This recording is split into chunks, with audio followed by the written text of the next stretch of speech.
This is a serious topic. And one of the things I wanted to open this with is, in your experience, have you observed what happens in the Middle East and Northern African region in regards to cyber warfare attacks, precursor for what can happen in the Western world? I guess I'll jump in first. So I don't know that I would necessarily call it a precursor, but what we have seen globally is that the actors are certainly watching everyone else and what works here and will be tested here. And there's a lot of shared tooling and techniques. We also can probably point out to the fact that a lot of the bad actors behind a lot of these campaigns also have very close relationships with each other. So while something might be done geopolitically in the Middle East region, that connection to somewhere else will leave. I guess I should just call out who's doing what, right? Am I allowed to do that? Yep. Okay. So when the Iranians do something, they share that information with the Russians, and then the Russians have been seen doing that on Western targets. I think we could just call a spade, right?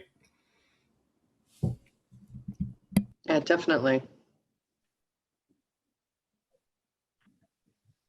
Yeah, Chris, and I think one of the other sides of that, and Bryson, you bring up a great point. Even if there's no direct contact between those organizations, they're still mimicking what's available, right? The malware ends up publicly available on VirusTotal.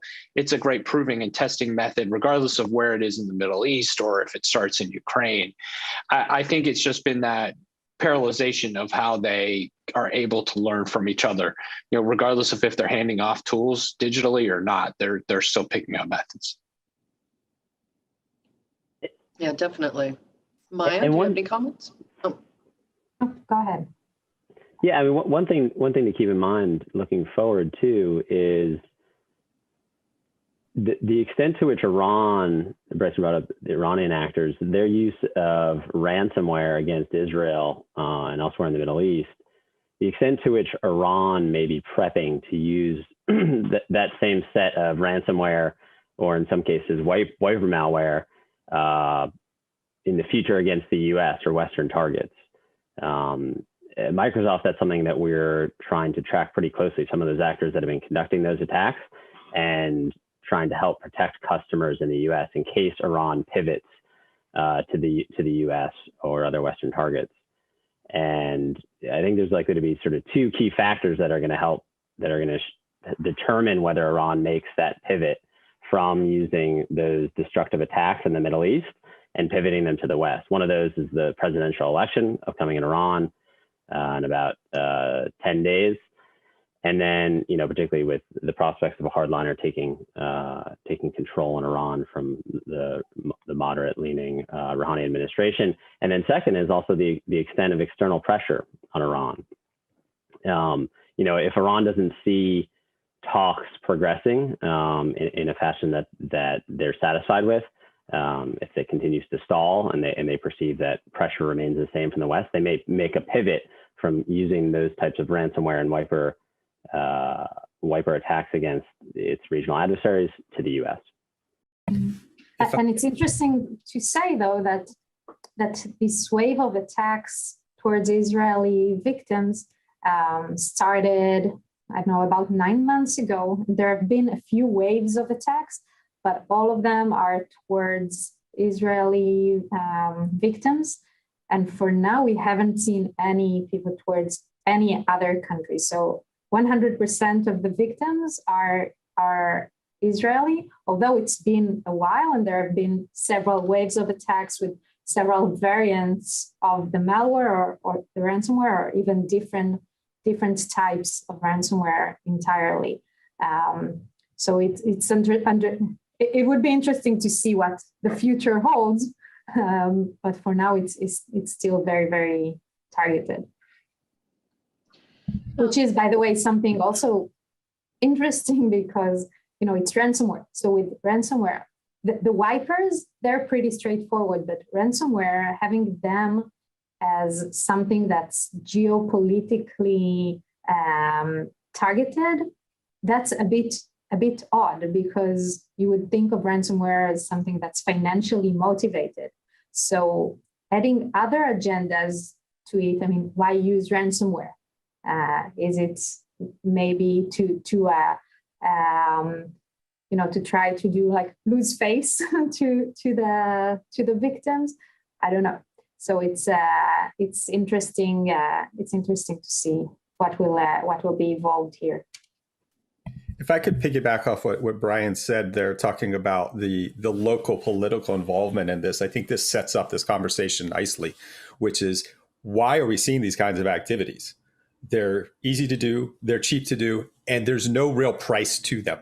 So a local authoritarian regime can show and pander to nationalist sentiment and saying, look, we're doing something. We're poking them in the eye. Something is happening, but they can do it without the potential for real consequence and cost that would come with a more traditional kinetic attempt. The other part, tying to what Maya said, is now we've seen this tied to the rise of ransomware, which ransomware is an even better poke in the eye. Instead of something as, oh, well, we manipulated data, we did something like this. No, it's destructive, right? It's disruptive. There is a physical consequence to that business's, that organization's ability to be able to continue normal operations. Now, do you see sanctions being able to deter any type of attack like this? I guess I'll leap in again. Feel free to use the raise hand thing, guys, folks. This comes to the question of deterrence. And I think the first thing I'd want to point out is deterrence is not a binary function. It is not yes or no that something happens. It's the level of what those things are happening. So on one hand, we can look to the discussion on cyber deterrence and going, well, from a binary perspective, it's not working at all. There has been no slowdown in any kinds of these malicious activities. On the other hand, we could point to, again, the preface there, where the cyber realm is seen as a safer mechanism, that the deterrence is pushing folks more to those kinds of cyber malicious activities versus what they might be doing as more traditionally with like other kinds of terrorist activity.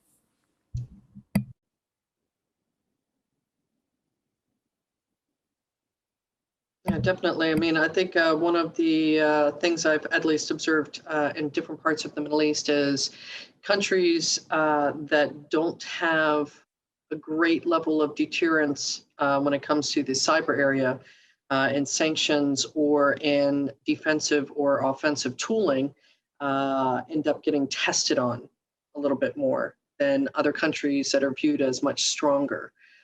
Both in relation to digital technology and physical strength as well. Now, we're seeing a lot of ransomware attacks, especially in the United States, on different types of critical infrastructure, food supply, and now a small island ferry system. But do you believe that if critical infrastructure can be vulnerable to a ransomware attack, do you think it could be more easily vulnerable to a cyber warfare attack? Chris, I absolutely think it does. And from the perspective of what we're seeing in the US from our clients and even observations just publicly, the ransomware operators see critical infrastructure as a great payout. And the key thing they're doing, right, it's not necessarily leaping over into the industrial control system to shut down a switch, right, to turn off the energy system or the flow of gas.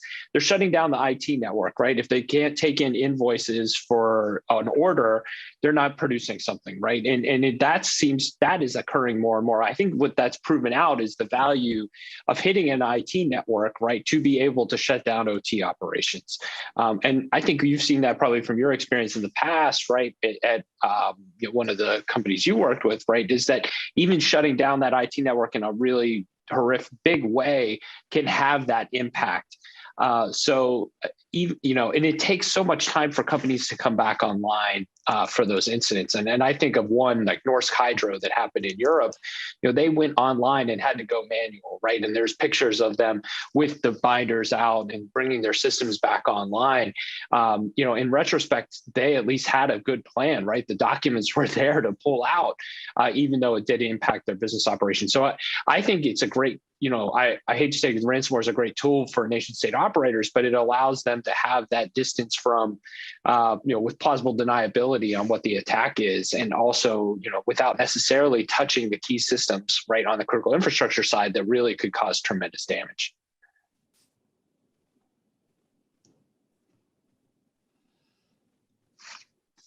Now, I've cleaned up a lot of IT networks and some OT networks, but do you think that critical infrastructure operational technology networks and control networks are more difficult to clean up after an attack versus an IT network? Yes. I think everything is more difficult with OT, simply because it's old and no one knows how to operate it. And it's more difficult to take it offline and to do all the needed changes. It's more difficult to reach to it remotely. So everything is so much more delicate. It's like you're afraid to break anything because no one would be able to fix it.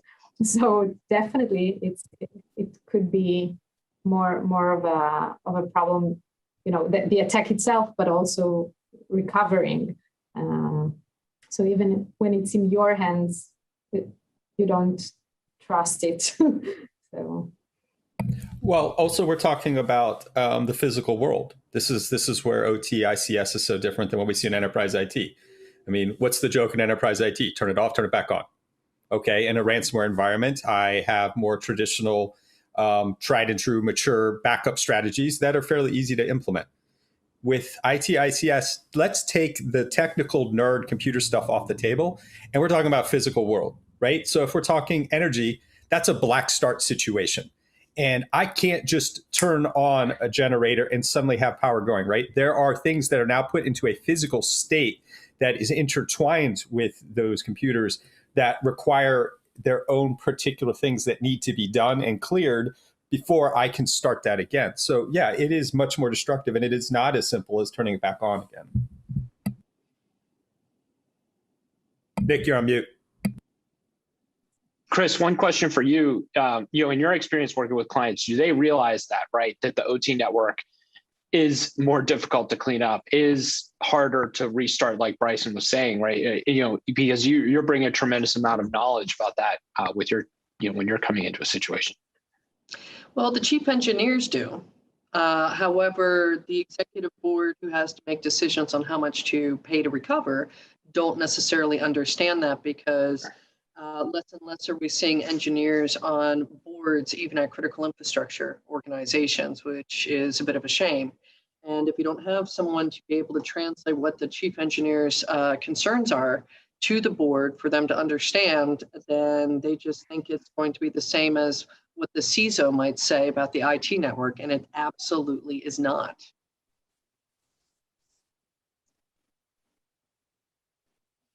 Now, I've been in Dubai now for a week because I've been participating in a conference called JISEC. It's the first in-person conference in Dubai for over a year because of the pandemic. And one of the things that came out of one of the panels that I moderated the day before yesterday was that from the chief security architect of Saudi Aramco, he disclosed that they were able to halt an attack on the energy sector from part of their pipeline into that they believe was actually intended on killing thousands of people. And this was less than 2 years ago. Now, although he did not list who the suspected culprit was, do you believe a similar type of attack could target the Middle East region or the United States? The capability is there. The potential for impact is there. It's solely a question of the malicious actor deciding that it's worth the risk to take it. It's a question of political willpower. I think too, Bryson, it's the cost, right? We talked earlier about it. Are they prepared to handle the cost, or do they know what that cost would be to them?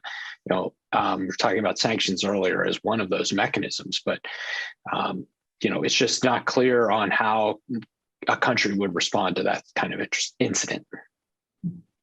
there have been reports about such tries, like with the alleged Iranian attack on Israeli water facilities, trying to raise the chlorine level of the water. I mean, if there's and of course this could affect human life, right?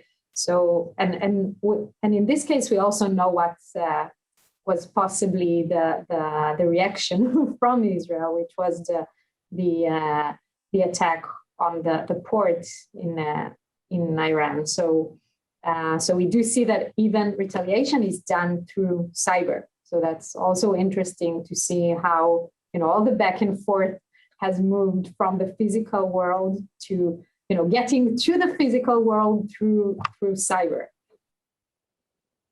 I'd agree with Bryson on the point about this being largely hinging on intent and will. The U.S., sure, there's probably across the board, generally speaking, greater protection of OT systems compared to, say, our allies in the Middle East. But that doesn't mean that the Iranians might not have success, or other actors in the Middle East might not have success on some sort of localized water networks. And I also had in mind that same example that Maya brought up in Israel. Though I do wonder, I brought up the point earlier about what it might take Iran to conduct destructive attacks against the U.S. I think there'd still be a little bit more hesitant I'd sort of been in a couple different ways, right? The type of ransomware or wiper attacks that we've seen on IT networks versus the type of more physical destructive attacks on OT networks, which could have those types of impacts on lives or people's well-being. I think that's sort of another level of escalation that would take a little bit more for Iran to show the willingness to do that in the U.S. At least in the short term. Yeah, following on Brian said, I think that's kind of the safe perch we've seen. This is what just happened with the Colonial Pipeline in the United States. It didn't directly affect OT systems. They took down the OT systems as it's come out now. They took it down because they couldn't bill anymore. But it's the same principle. You can affect the IT side of the network enough that the OT is affected, even if you technically didn't affect it directly. And so there can be all sorts of great economic costs. There can be all sorts of loss of face, I think as Maya phrased it earlier, that is done to the government, that is done to the culture and the people. There can potentially be even loss of life that comes from that. There are models to the loss of certain critical systems on population densities in those cities. But I think that's that red line of as long as it wasn't a direct impact to create that loss of life, we fall up short while still creating some of the same circumstances. That's a great point, Bryson. I don't disagree. And I mean, the other thing to think about too, right, is in the case of Israel, did the actors intend truly to adjust the chlorine levels, or were they sort of bumbling around, right? Did the group, they may have been great in terms of access. They may, you don't do that by accident. There is no way to accidentally adjust the chlorine levels. That's you just want to show that you can. Right. That's sort of my point. And same with like the news that Chris brought up in terms of Aramco. Right. There was a mention of an intent to kill, but we don't necessarily know, or I'm curious to know what the intelligence is there in terms of what the intent truly was. So I guess that was the point I was trying to get at. Yeah, well, in the case of Saudi Aramco, there has been intent to kill repeatedly when it has come from Iranian-backed groups in Yemen. So we've seen bomb-laden drones. We've seen ecological damage. We have seen the drones that are supported by the Iranians with this rebel group actually bomb and kill people. So the attention, I think, is a little bit more to cause the loss of human life between the Iranian government and the Saudi Arabian general public, unfortunately. Chris, you brought up the point I was going to bring up, which is I think we're going to see more proxy warfare. This is something on want to be careful about using the term warfare here because I'm about to bring it back to cyber. Whereas like the specific example of bomb-laden drones, that is, I would put that more in the state of war. 10 years ago, it would have been unthinkable to consider a nation state intelligence or military group giving tools and tradecraft to a third party. That just did not happen. What changed? I think what changed is actually, again, looking at that tradecraft exchange is where the Russians learned the lesson that there's no consequence when they screw it up, right? Oh, they bumbled and messed it up. So what? It doesn't matter. Also, if you're looking at the actual tools that are being used, most of these tools are commercially available. They're publicly available tools. I don't have to give you my specially built, 5 million ruble. Well, 5 million rubles isn't worth much. 50 million ruble, implant framework. Just go use Cobalt Strike, knock yourself out. Here's some targets. Here's some intel. Here's some money. Have at it. And it works. And even if you screw up, so what? Doesn't matter. You didn't burn any tool sets. You didn't burn any tradecraft. You didn't even embarrass me, even if they can track it back to me. Who cares? There's no consequence. So I think that kind of proxy warfare with the Houthis and that support with the Iranians, we're going to see more of that being used as they share more tradecraft with groups like that to come back in. So it's not even as directly responsible. Yeah, agreed.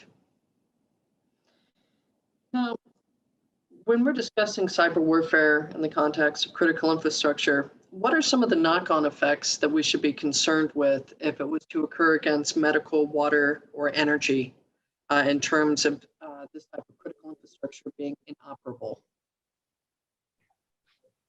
We couldn't hear the end of the question. Yeah, your audio is dropping out, Chris.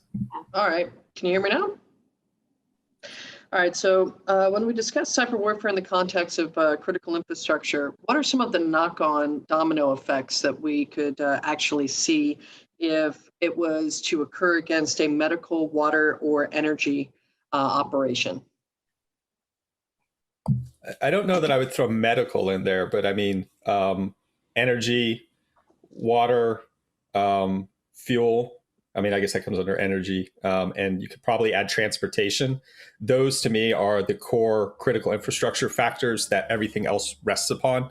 The way I've described this in the past is you lose any one of those and kind of that tripod of modern society immediately goes to the Stone Age overnight, because the clock is now ticking to when there's no backup supplies. There's no electricity means almost everything that underpins modern society no longer works. The loss of water, there's only so long that you can do that with replacing it with bottled water. At some point, you run out of the ability to do that. Couple that with the lack of transportation, and you have no option for that, right? So the domino effects of those, I think quite starkly, we go to the Stone Age within a period of time.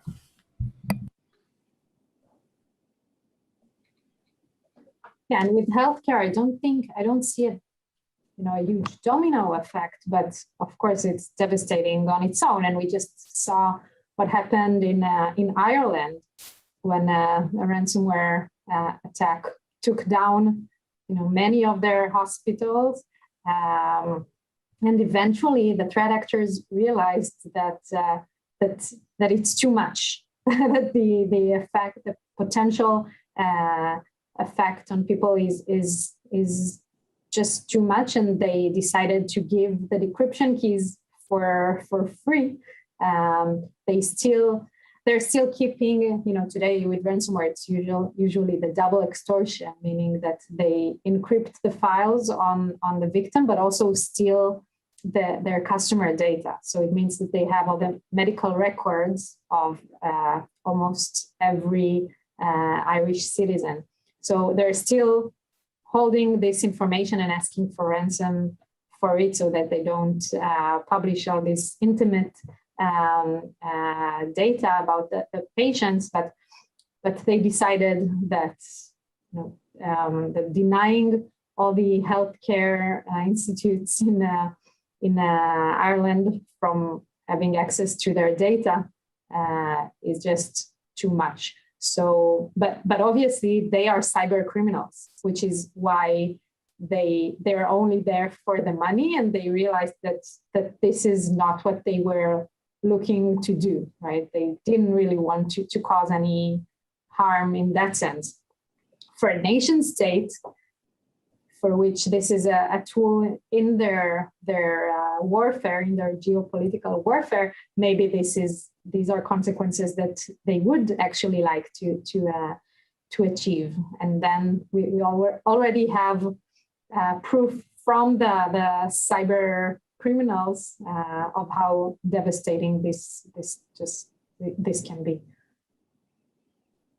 Now, one of the reasons why I brought up medical is because at least it's a concern here in UAE, is that if you don't have water and energy, which of course is a symbiotic relationship, and all of the air conditioning gets knocked out, it quickly can become uninhabitable. And if you also affect some of the medical infrastructure, which can be used as a safe haven, especially for the elderly who will be affected more by the heat, what some of those impacts might be.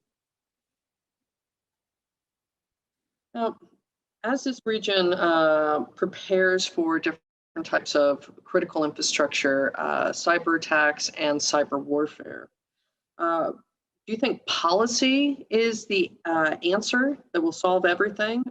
Do you think that there should be more of a focus on testing and preparation, or a combination? I guess you raised the spectrum of what can we try to influence another actor's or government's thinking versus what can we control, right? So yeah. There is a lot of debate in the community about what we can do to influence that other side. What I would suggest is try not to live in a glass house, and invest locally, and making sure that you can on what you can control. Definitely. I think too, I would absolutely agree with Bryson, right? The speed of policy making is going to be behind current events, right? Or whatever cyber operators are doing. It's incumbent on organizations to make that investment, right? Chris, you said earlier, having an engineer on the board, if you're running one of these big, the board of directors, ensuring you have the tabletop plan, that you've actually practiced it through all levels of the organization, that you've called in the pen testing, that you have done rigorous security work. It's those sorts of things, because even if the policy does go forward where there is retribution, that may not deter the actor again, right? You're still going to need to harden your systems to be able to stay safe and operational, if something escalates overall between governments. So it just further means, hey, make that investment internally to your teams, to your talent, to be able to defend your networks. Yeah, and to circle back real quick, Chris, just to one of your previous questions that ties into this, right? The question of to what extent can sanctions deter these types of attacks? I think that's a good example of where there are some limitations on the policy side, in the sense that, what other sanctions can we take Iran, for example? What other sanctions can we really throw at Iran to deter additional cyber attacks? The sanctions are largely already in place. So I think there are some serious limitations there. And so, I think the answer is it's both of what you said. But what I'm hearing from Bryson and Nick is it's a lot more on the implementation side of things, from a testing and defense perspective. And I think that it's not only in the protection side. I mean, yeah, it's definitely part of the protection you need to do to make sure that you're as protected as possible, but also that you know what you're gonna do if all fails. So what's the plan? Do you have backups that you can use? Is there anything that you need to immediately shut down or bring back up? Like, what's the plan? So, and also just so that you kind of train, the way of thinking when something happens. So going through these drills, I think, would help be more efficient when it's time critical and stress levels are high. You got to know what's the plan. Test your plan, test your backups. I can't tell you how many folks I've worked with. They're like, the backups are there, we're good to go. No, backups are not as simple as you think. Test them. Yes. Yeah, absolutely. And yesterday I had the opportunity to speak with a former advisor to the Prime Minister of Israel.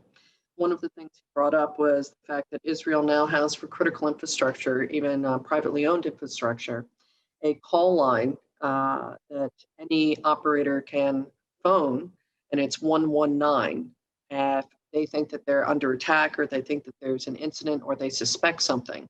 Do you think something like that, to make it easy for who do you call first in case something happens, and knowing who you need to call, is something that could be looked at implementing as part of the preparation? My skeptical face is where we've had this conversation in the United States about the fact that nobody wants to call the government here because they don't even have the resources to support it. I mean, for example, if I'm Colonial Pipeline, I think it was laid pretty bare just a month ago where we had the acting director of CISA, the Cybersecurity Infrastructure Security Agency, stand up in front of Congress like, I don't know what's happening. I just found that out in the news from them because they're not telling me. Because why would they? No, that actually happened, right? And that's not a knock on Brandon and CISA, but the reality is that we in the United States, and I've seen this in governments across the world, have not invested in that kind of governmental capability where that matters. So that's a cool idea. The 119, that's a neat idea, and it sounds like the Israelis have invested in that capability. I haven't seen any other government that would actually be able to man that. I shouldn't say man that, to staff that call center to be able to respond. Yeah, the key question there is surge capacity. Oh, sorry. No, I was just saying that we're small. It's easier in Israel. And you can have a unified command for surge capacity, I think, in Israel in a way that a United States cannot, right? And there's just the slack in the market here just doesn't give you that capability. We don't have a cyber reserve force in the United States. I suspect most of the other Middle Eastern countries do not as well. There's just not enough people to supply that. And so, a hotline would be great, but there's got to be someone on the other side of the line to answer it for help. Exactly. No, I think that we've discussed some very important topics, and there's a lot of food for thought for the audience to formulate some questions. So I want to thank everyone very much for participating, and we look forward